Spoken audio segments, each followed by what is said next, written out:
आप सभी का सिंप्लीफाइड फिजिक्स चैनल में स्वागत है। अगर आपने अभी तक इस चैनल को सब्सक्राइब नहीं किया है तो कर लीजिए। आगे आपके कोर्स से रिलेटेड जो भी वीडियो अपलोड करेंगे तो उसकी जानकारी तुरंत मिल जाएगी। जिस वीडियो में हम जितना पढ़ाएंगे उसके नोट्स डिस्क्रिप्शन में दी गई पीडीएफ लिंक में मिल जाएगी, वहां से आप नोट्स डाउनलोड कर सकते हैं। आज हम आपको नया चैप्टर पढ़ाएंगे, ऋजु रेखी गति। इसको सरल रेखा में गति, इसको ऋजु रेखी गति भी बोलते हैं या सरल रेखा में गति का भाग 1। भाग 1 में हम आपको बताएंगे निर्देश तंत्र, फ्रेम ऑफ रेफरेंस, गति और विराम में वस्तुएं, objects in rest and motion, बिंदु वस्तु पॉइंट ऑब्जेक्ट, एक विमी, द्विविमी, त्रिविमी गति, मोशन इन 1, 2 एंड 3 डायमेंशंस, स्थिति समय ग्राफ, पोजीशन टाइम ग्राफ, दूरी और विस्थापन, डिस्टेंस एंड डिस्प्लेसमेंट, दूरी और विस्थापन में अंतर, difference between distance and displacement. Topic है अपना निर्देश तंत्र, फ्रेम ऑफ रेफरेंस। क्या होता है? यदि किसी वस्तु को या बॉल को ऊपर की ओर फेंका जाए तो कुछ समय पश्चात वह वस्तु नीचे की ओर गिरने लगती है।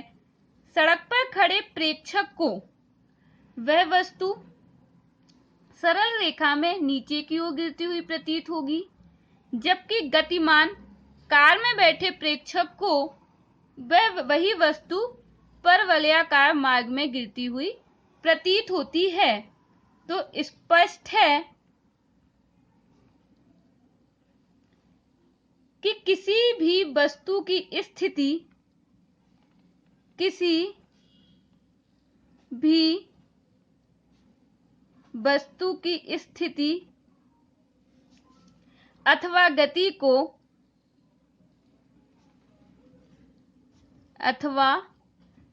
को व्यक्त करने के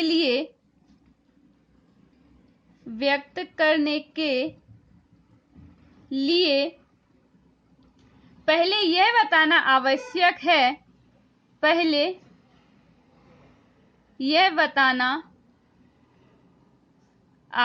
है कि यह स्थिति अथवा गति किसके सापेक्ष मापी गई है, कि यह स्थिति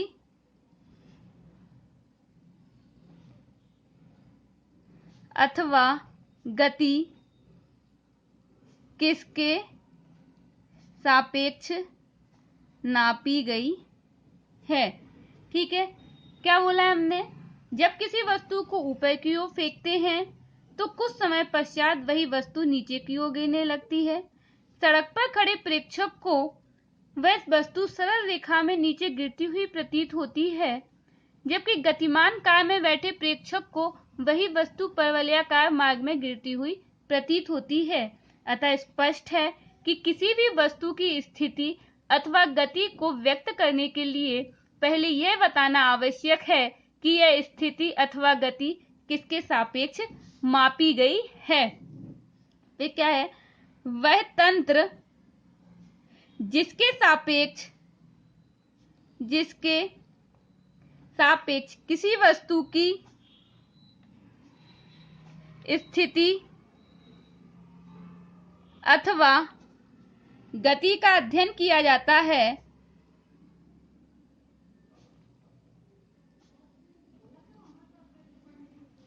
निर्देश तंत्र कहलाता है। निर्देश तंत्र कहलाता है। क्या होगी डेफिनेशन? वह तंत्र जिसके सापेक्ष किसी वस्तु की स्थिति अथवा गति का अध्ययन किया जाता है निर्देश तंत्र कहलाता है। निर्देश तंत्र को मूल बिंदु से जुड़ा हुआ मान सकते हैं। निर्देश तंत्र को मूल बिंदु से जुड़ा हुआ मानकर उसके सापेक्ष अन्य वस्तुओं की स्थिति का निर्धारण करते हैं। माना मूल बिंदु O है तथा बिंदु से होकर जाने वाली और एक दूसरे के लंबवत तीनों रेखाओं, मूल बिंदु से होकर जाने वाली एक दूसरे के लंबवत तीनों रेखाएं OX, OY और OZ निर्देश अक्षों को प्रदर्शित करती हैं। ये 3 निर्देश अक्ष हो गए, ये OX, OY, OZ को प्रदर्शित करती हैं। इसके सापेक्ष आकाश में हम किसी भी बिंदु के स्थिति निर्देशांक X, Y, Z बता सकते हैं। इस प्रकार मूल बिंदु तथा तीनों निर्देश अक्षों से को मिलाकर एक निर्देश तंत्र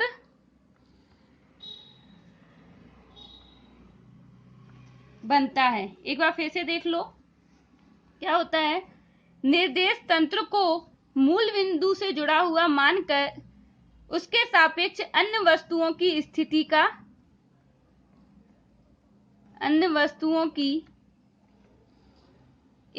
का निर्धारण करते हैं।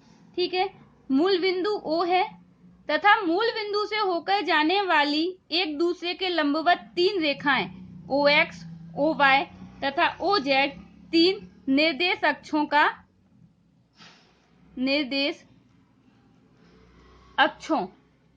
अक्षों को व्यक्त करती हैं। इनके सापेक्ष आकाश में हम किसी भी वस्तु के स्थिति निर्देशांक X, Y, Z बता सकते हैं।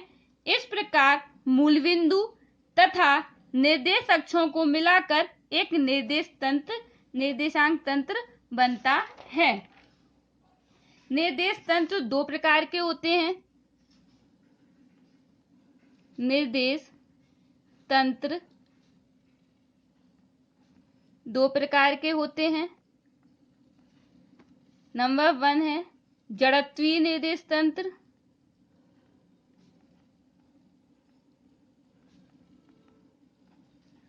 सेकंड है अजड़त्वीय निर्देश तंत्र।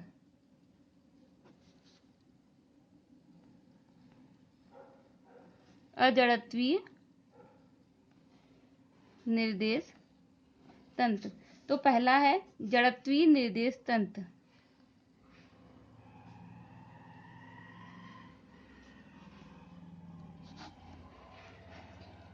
उस निर्देश तंत्र को जड़त्वीय निर्देश तंत्र कहते हैं जो स्थिर अवस्था में होता है। उस निर्देश तंत्र को जड़त्वीय निर्देश तंत्र कहते हैं जो स्थिर अवस्था में होता है या एक समान जड़त्वीय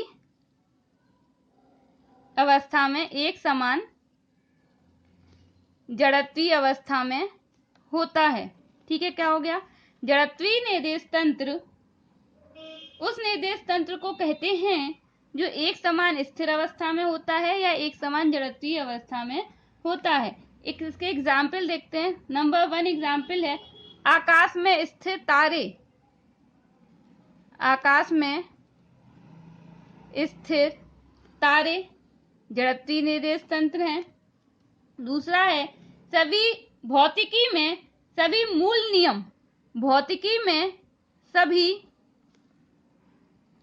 मूल नियम जड़त्वीय निर्देश तंत्र में ही बनाए जाते हैं। थर्ड है जड़त्वीय निर्देश तंत्र में न्यूटन के गति विषयक नियम भी बनाए जाते हैं। जड़त्वीय निर्देश तंत्र में यदि कोई वस्तु स्थिर है तो वह स्थिर ही रहेगी, और यदि वह वस्तु स्थिर है तो वह स्थिर रहेगी, और यदि गतिमान है तो वह गतिमान रहेगी जब तक कि उस पर कोई बाह्य बल ना लगाया जाए। ठीक है, एक बार फिर से देखो जड़त्वीय निर्देश तंत्र क्या होता है। उस निर्देश तंत्र को जड़त्वीय निर्देश तंत्र कहते हैं जो स्थिर अवस्था में होता है या एक समान जड़त्वीय अवस्था में होता है। एक से एग्जाम्पल है आकाश में स्थिर तारे जड़त्वीय निर्देश तंत्र है। भौतिकी में सभी मूल नियम जड़त्वीय निर्देश तंत्र में ही बनाए जाते हैं। जड़त्वीय निर्देश तंत्र में न्यूटन के गति विषयक नियम लागू होते हैं। यदि कोई वस्तु स्थिर है तो वह स्थिर रहेगी, और यदि गतिमान है तो वह गतिमान रहेगी जब तक कि उस पर कोई बाह्य बल ना लगाया जाए। अगला है दूसरा अजड़त्वीय निर्देश तंत्र। अजड़त्वीय निर्देश तंत्र क्या होता है? अजड़त्वीय निर्देश तंत्र उस तंत्र को कहते हैं जो किसी जड़त्वीय निर्देश तंत्र के सापेक्ष जो किसी जड़त्वीय निर्देश तंत्र के सापेक्ष त्वरित गति करता है। त्वरित गति करता है। क्या होता है अजड़त्वीय निर्देश तंत्र? अजड़त्वीय निर्देश तंत्र उस तंत्र को कहते हैं जो किसी जड़त्वीय निर्देश तंत्र के सापेक्ष त्वरित गति करता है। अब गति और विराम में वस्तुएं, object in rest and motion. क्या होता है? जब कोई वस्तु किसी नियत बिंदु, वस्तु या फ्रेम के सापेक्ष समय के साथ अपनी स्थिति में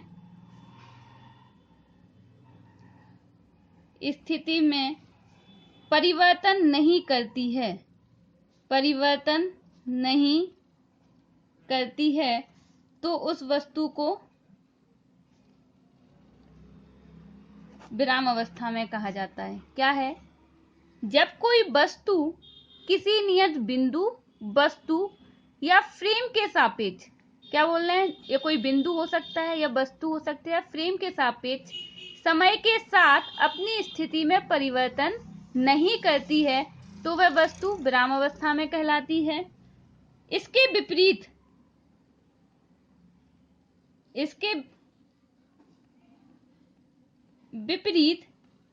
जब कोई वस्तु नियत बिंदु,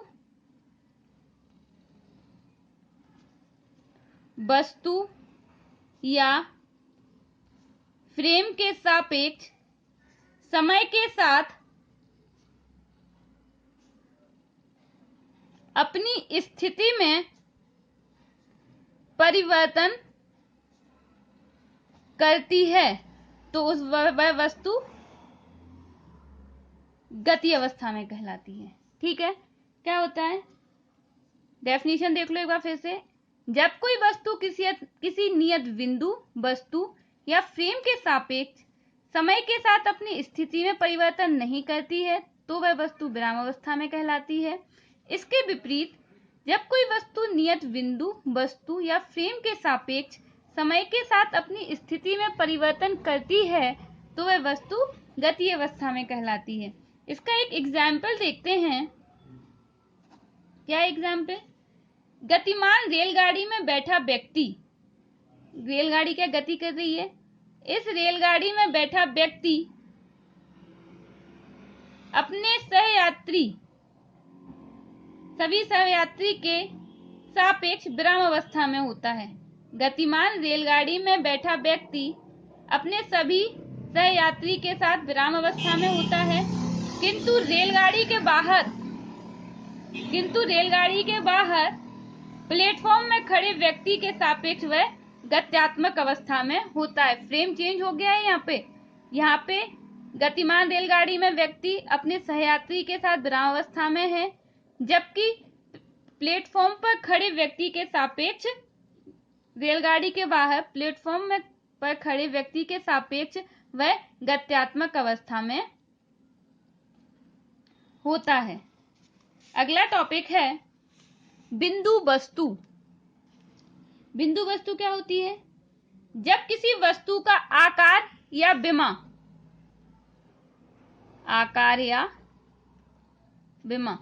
जब किसी वस्तु का आकार या विमा उसके द्वारा तय की गई दूरी की तुलना में बहुत कम होता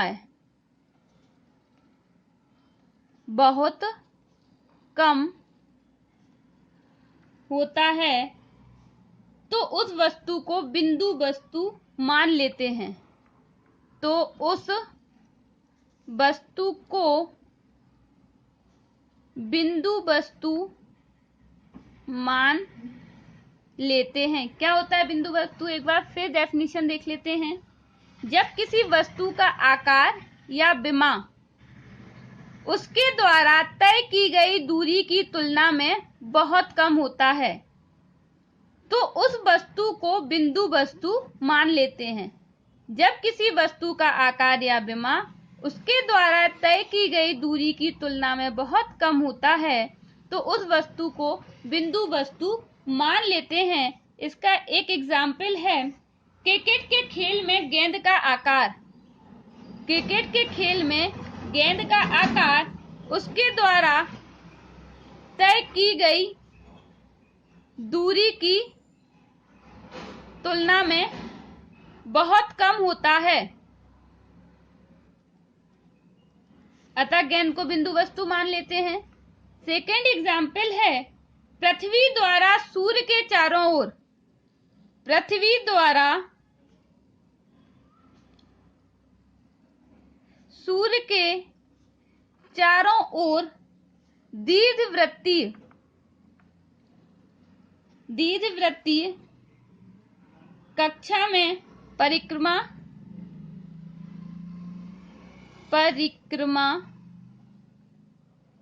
करती है। पृथ्वी का आकार उसके द्वारा तय की गई दूरी की तुलना में नगण्य होता है। क्या बोल रहे हैं? पृथ्वी सूर्य के चारों ओर दीर्घवृत्तीय कक्षा में परिक्रमा करती है, अतः पृथ्वी का आकार उसके द्वारा तय की गई दूरी की तुलना में नगण्य होता है, अतः इस परिक्रमा में पृथ्वी को बिंदु वस्तु मान लेते हैं। अतः इस परिक्रमा में पृथ्वी को बिंदु वस्तु मान लेते हैं। ठीक है, एक बार फिर से देख लो क्या होता है। जब किसी वस्तु का आकार या विमा उसके द्वारा तय की गई दूरी की तुलना में बहुत कम होता है तो उस वस्तु को बिंदु वस्तु मान लेते हैं। फर्स्ट एग्जाम्पल है क्रिकेट के खेल में गेंद का आकार उसके द्वारा तय की गई दूरी की तुलना में बहुत कम होता है, अतः गेंद को बिंदु वस्तु मान लेते हैं। पृथ्वी, सेकंड एग्जाम्पल है पृथ्वी सूर्य के चारों ओर दीर्घवृत्तीय कक्षा में परिक्रमा करती है। पृथ्वी का आकार उसके द्वारा तय की गई दूरी की तुलना में नगण्य होता है, अतः इस परिक्रमा में पृथ्वी को बिंदु वस्तु मान लेते हैं। अगला टॉपिक है एकविमी, द्विविमी तथा त्रिविमी गति। क्या है? एकविमी, द्विविमी तथा त्रिविमी गति, मोशन इन 1, 2 and 3 डायमेंशंस। पहले देखेंगे एकविमी गति क्या होती है। जब कोई वस्तु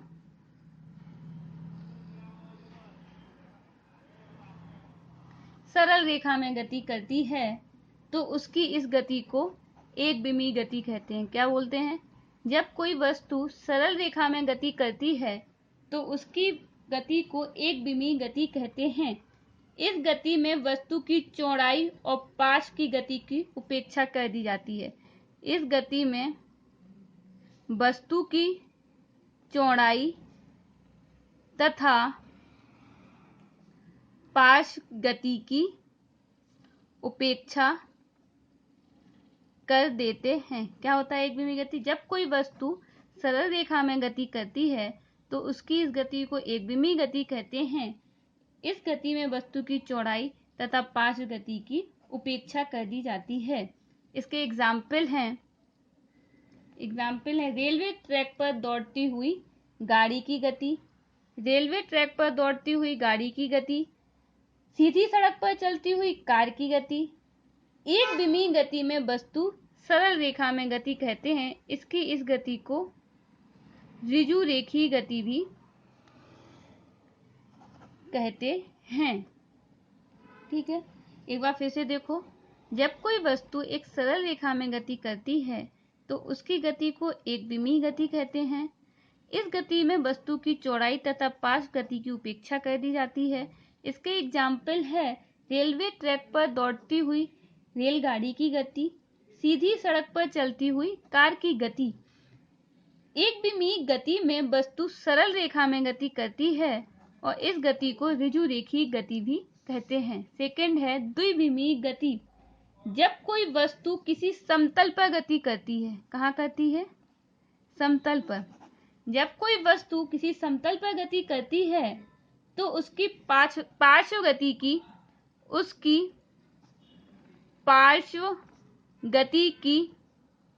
उपेक्षा नहीं करते हैं।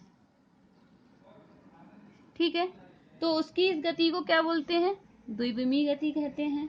फिर से देखो, जब कोई वस्तु किसी समतल पर गति करती है तो उसके पार्श्व गति की उपेक्षा नहीं करते हैं तो उसकी गति को द्विविमीय गति कहते हैं।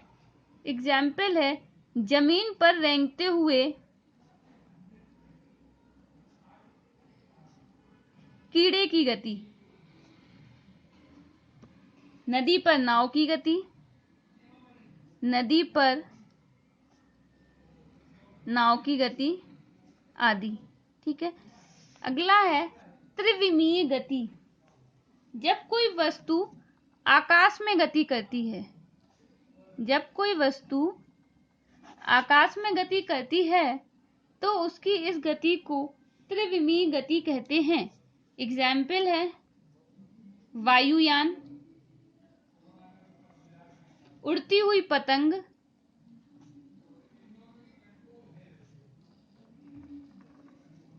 चिड़िया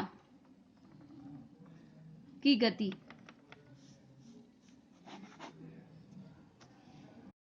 अगला टॉपिक है स्थिति समय ग्राफ, पोजीशन टाइम ग्राफ।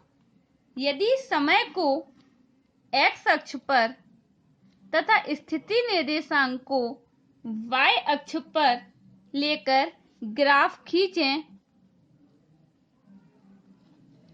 तो यह ग्राफ स्थिति समय ग्राफ कहलाता है।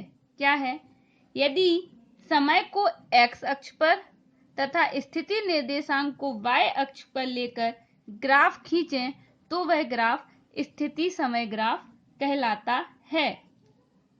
ठीक है, इस ग्राफ में स्थिति निर्देशांक और समय, स्थिति निर्देशांक x और समय के मूल बिंदु सामान्यतया संपाती होते हैं।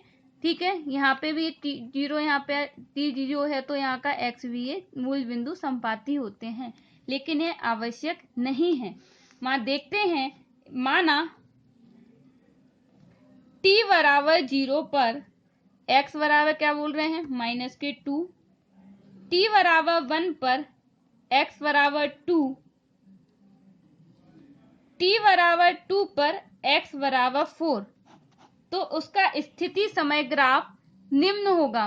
सबसे पहले क्या बोला है? t बराबर 0 पर x बराबर -2, तो t बराबर 0, t0 पर x ये है, x का बोल रहे हैं -2।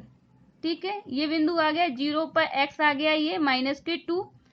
t बराबर 1 पर x बराबर 2, t1 कहाँ है? ये, और x का 2, तो कैसे लिखेंगे ये t बराबर 2, t बराबर 1 पर x बराबर 2। अब बोल रहे हैं t बराबर 2 पर x बराबर 4, t बराबर 2 पर x बराबर 4, तो अपना ग्राफ कैसा बन जाएगा? ये ऐसा। ठीक है, ये है स्थिति समय ग्राफ। एक बार फिर से देखो, स्थिति समय ग्राफ क्या होता है? यदि समय को x अक्ष पर तथा स्थिति निर्देशांक को y अक्ष पर लेकर ग्राफ खींचें तो यह ग्राफ स्थिति समय ग्राफ कहलाता है। इस स्थिति में स्थिति निर्देशांक और समय के मूल बिंदु सामान्यतया संपाती होते हैं, लेकिन यह आवश्यक नहीं है। देखो, इसका एक एग्जाम्पल भी दिया हुआ है। माना t बराबर 0 पर x बराबर -2, t बराबर 1 पर x बराबर 2, t बराबर 2 पर x बराबर 4, तो ये अपना ग्राफ बन जाएगा। t बराबर 0 पर x बराबर -2, t बराबर 1 पर x बराबर 2, t बराबर 2 पर x बराबर 4, और बस ये आप तीनों बिंदुओं को एक दूसरे से मिला दिया तो ये क्या हो जाता है, स्थिति समय ग्राफ। अगला टॉपिक है दूरी और विस्थापन, डिस्टेंस एंड डिस्प्लेसमेंट। क्या होती है दूरी? दिए गए समयांतराल में वस्तु द्वारा तय की गई पथ की लंबाई को दूरी कहते हैं। क्या है दूरी? दिए गए समयांतराल में वस्तु द्वारा तय की गई पथ की लंबाई को दूरी कहते हैं। इसका एक एग्जाम्पल देखते हैं। क्या है? ये है, यदि वस्तु a x y b मार्ग से जाती है, मार्ग पर चलती है, यदि वस्तु a x y b मार्ग पर चलती है तो a से b तक जाने में वस्तु द्वारा, तो a से b तक जाने में वस्तु द्वारा कुल तय की गई दूरी कितनी हुई? x plus x y plus y v. ठीक है, a से x फिर x से y प्लस y से v होगी। क्या एग्जाम्पल? यदि वस्तु a x y b मार्ग पर चलती है तो a से b तक जाने में वस्तु द्वारा तय की गई कुल दूरी ax plus x y plus y b होगी। मात्रक, इसका मात्रक क्या होगा? CGS पद्धति में सेंटीमीटर, CGS पद्धति में सेंटीमीटर तथा SI पद्धति में मीटर होगा। इसकी विमा क्या होगी? विमी सूत्र, विमी सूत्र होगा m0l t0। दूरी एक अदिश राशि है। यह गतिमान वस्तु के पथ पर निर्भर करती है। यह गतिमान वस्तु के पथ पर निर्भर करती है और दूरी सदैव धनात्मक होती है। एक बार फिर से देखो दूरी क्या है। दिए गए समयांतराल में वस्तु द्वारा तय की गई पथ की लंबाई को दूरी कहते हैं। एक एग्जाम्पल, यदि वस्तु a x y v मार्ग पर चलती है तो a से b तक जाने में वस्तु द्वारा कुल तय की गई दूरी ax plus x y plus y b होगी। इसका मात्रक CGS पद्धति में सेंटीमीटर तथा SI पद्धति में मीटर होता है। विमी सूत्र उसका m0l t0 होता है। दूरी एक अदिश राशि है। यह गतिमान वस्तु के पथ पर निर्भर करती है और दूरी सदैव धनात्मक होती है। अब अगला टॉपिक है विस्थापन, डिस्प्लेसमेंट। एक विशेष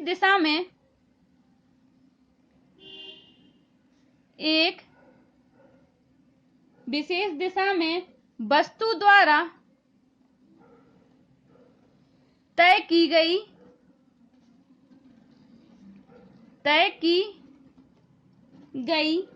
दूरी को उसका विस्थापन कहते हैं। उसका विस्थापन कहते हैं। क्या है? एक विशेष दिशा में वस्तु द्वारा तय की गई दूरी को उसका विस्थापन कहते हैं। माना t1 समय पर वस्तु की स्थिति x1 तथा t2 समय पर वस्तु की स्थिति x2 है। क्या बोल रहे हैं? माना t1 समय पर वस्तु की स्थिति x1 तथा t2 समय पर वस्तु की स्थिति x2 है, तब वस्तु के समयांतराल t1 और t2 के मध्य विस्थापन कितना हो जाएगा? x2 minus x1। तो x2 बड़ा होगा, x1 छोटा होगा, तो बड़े में से छोटा जाएगा, तो ये क्या हो जाएगा? x2 minus x1। इसको समीकरण नंबर 1 दे दिया। इस प्रकार किसी वस्तु के विस्थापन को विभिन्न समयों पर उसके स्थिति निर्देशांकों के अंतर के तुल्य होता है। किसी वस्तु का विस्थापन दो विभिन्न समयों पर उसके स्थिति निर्देशांकों के अंतर के तुल्य होता है। ठीक है, इसका मात्रक क्या है? विस्थापन मूलतः लंबाई ही है, इसका मात्रक वही होता है जो लंबाई का होता है। तो सीजीएस पद्धति में इसका मात्रक सेंटीमीटर तथा एसआई पद्धति में इसका मात्रक मीटर होता है। विमीय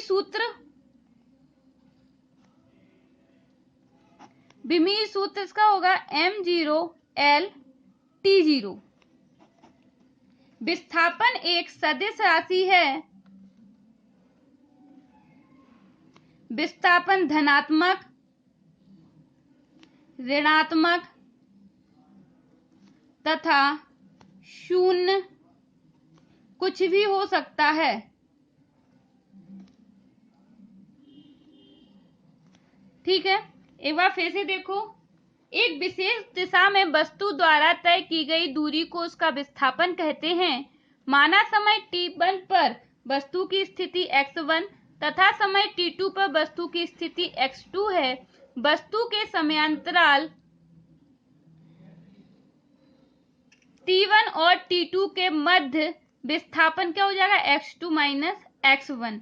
ठीक है, क्या बोल रहे हैं? इस प्रकार किसी वस्तु का विस्थापन दो विभिन्न समयांतराल और उस समयों पर या समयांतराल पर स्थिति निर्देशांकों के अंतर के तुल्य होता है। इसका मात्रक वही होता है जो लंबाई का होता है। सीजीएस पद्धति में इसका मात्रक सेंटीमीटर, एसआई पद्धति में मीटर होता है। विमीय सूत्र m0L/T0। विस्थापन एक सदिश राशि है, यह धनात्मक, ऋणात्मक तथा शून्य कुछ भी हो सकता है। समीकरण 1 से देखें। यदि x1 का मान x2 से बड़ा है, x1 का बड़ा है, तो आपका विस्थापन कैसा हो जाएगा? ऋणात्मक हो जाएगा। यदि x2 का मान x1 से बड़ा है तो विस्थापन धनात्मक हो जाएगा। और यदि x1 बराबर x2 है तो विस्थापन शून्य हो जाएगा। क्या है? यदि x2 का मान x1 से बड़ा है तो विस्थापन धनात्मक हो जाएगा। यदि x2 का मान x1 से छोटा है तो विस्थापन ऋणात्मक हो जाएगा। यदि x2 बराबर x1 है तो विस्थापन शून्य हो जाएगा।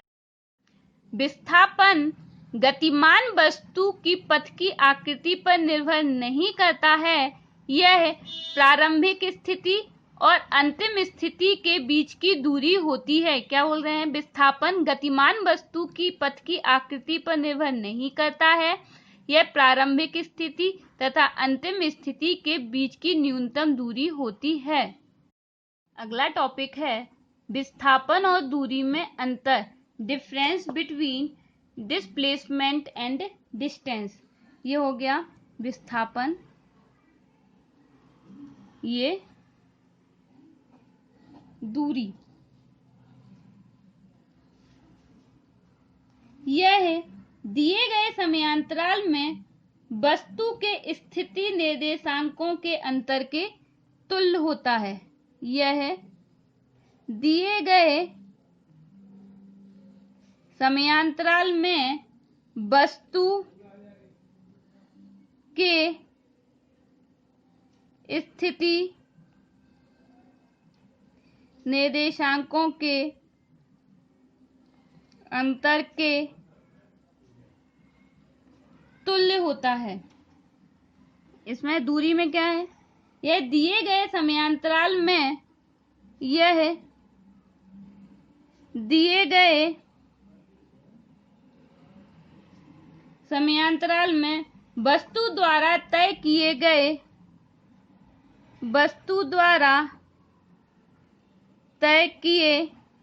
गए पथ की लंबाई के तुल्य होती है। क्या है पहला पॉइंट? यह दिए गए समयांतराल में वस्तु के स्थिति निर्देशांकों के अंतर के तुल्य होता है। यह दिए गए समयांतराल में वस्तु द्वारा तय किए गए पथ की लंबाई के तुल्य होती है।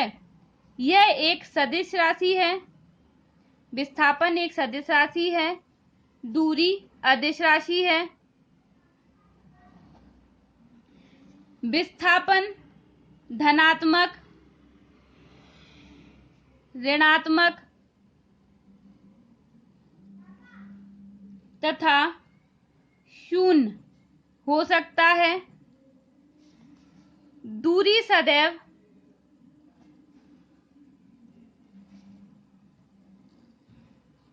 धनात्मक होती है। चौथा पॉइंट है विस्थापन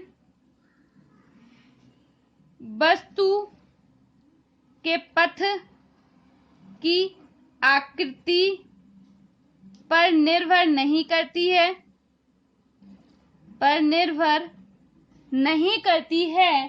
बल्कि वह पथ की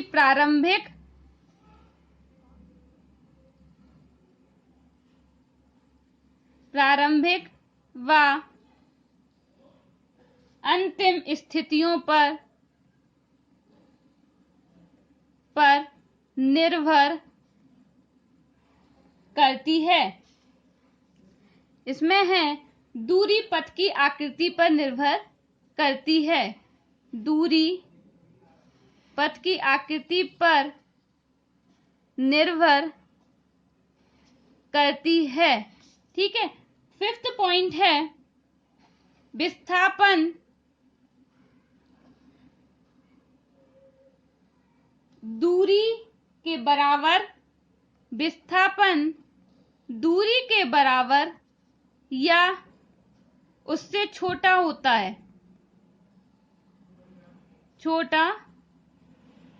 होता है और इसमें है दूरी विस्थापन के बराबर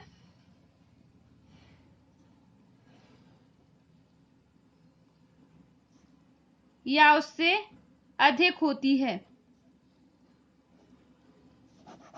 ठीक है, एक बार फिर से देख लो क्या होते हैं अंतर, क्या होते हैं विस्थापन और दूरी में। पहला, यह दिए गए समयांतराल में वस्तु की स्थिति निर्देशांकों के अंतर की तुल्य होती है। यह दिए गए समयांतराल में वस्तु द्वारा तय किए गए पथ की लंबाई के तुल्य होती है। यह एक सदिश राशि होती है। दूरी अदिश राशि होती है। विस्थापन धनात्मक, ऋणात्मक तथा शून्य हो सकता है। दूरी सदैव धनात्मक होती है। विस्थापन वस्तु के पथ की आकृति पर निर्भर नहीं करती, बल्कि यह पथ की प्रारंभिक तथा अंतिम स्थितियों पर निर्भर करती है। दूरी पथ की आकृति पर निर्भर करती है। विस्थापन दूरी के बराबर या उससे छोटा होता है। दूरी विस्थापन के बराबर या उससे अधिक होती है।